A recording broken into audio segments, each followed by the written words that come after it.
اهلا بكم من جديد مكملين الكورس الصيفي. درس النهارده سهل خالص وبسيط وقد كده. احنا دوب بس بنتلخبط فيه، النهارده هنميزهم ونحل المشكل ده خالص.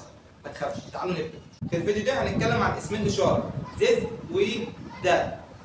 ذيس معناها هذا او هذه، ذات معناها ذلك او تلك. هي برضه هذا او هذه، بس عشان لو جات لك في ترجمه ولا حاجه تبقى عارفها وما تقولش هي دي. طيب ايه الفرق بينهم؟ هي حاجه بسيطه خالص. دلوقتي لما اقول لك مثلا هذه مراية، ولما اقول لك بص معايا كده مثلا بعيد كده شويه في اخر الشارع ولا حاجه، هذه تكون عربيه.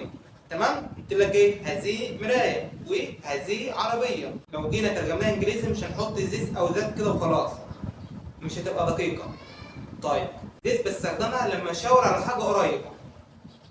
يعني دلوقتي المرايه بقول لك هذه مرايه، مش دي قريبه مني؟ مش انا كنت ماسكها دلوقتي؟ ايوه، يبقى نقول ذيس. لكن لو الحاجه بعيده هنقول ذات. طيب تيجي نترجم اللي احنا قلناه ده. هذه تكون مرايه. ترجم كده هنقول ذيس ولا ذات؟ المرايه كانت في دي دلوقتي، هنقول ذيس. تكون از مرايه ميرور، يبقى ذيس از ا ميرور. هذه تكون مرايه. وما تقوليش يعني ايه ديت، احنا شرحناها الحصه اللي فاتت. تمام؟ طيب نترجم بقى الجمله الثانيه. هذه تكون عربيه، هنقول ذيس ولا ذات؟ العربيه بعيده نقول ايه؟ ذات. ذات is a car. هذه تكون عربية. الفرق بينهم إن this كاسم إشارة بنستخدمها للحاجة القريبة، لكن ده كاسم إشارة برضه بنستخدمها للحاجة البعيدة. تمام كده؟ فعشان كده ممكن تترجمها معناها ذلك أو تلك. ذلك مفرد مذكر، تمام؟ إنما تلك للحاجة المؤنث. والاثنين دول بيستخدموا مع المفرد سواء هذا أو هذه. الجمع إن شاء الله هناخده الحصة الجاية. تمام لحد دلوقتي؟ في أي مشكل؟ طب مثال كمان. لو انا دلوقتي انا وصاحبي ومعانا كمان واحد، فالشخص ده قال لي هو مين دي؟ فاقول له ايه؟ هذا صديقي. تمام؟ هذا ديتي. هتبقى ذيس ولا ذات؟ ذيس ليه؟ لانه قريب. تمام؟ هقول ذيس از ماي فريند. تمام؟ طيب النقطة دي فيها أي حاجة لحد دلوقتي؟ خلاص النقطة دي؟ طيب النقطة الثانية اللي عايز أقول لك عليها، لما قلنا هذه مراية وهذه عربية ترجمناها عادي. تمام؟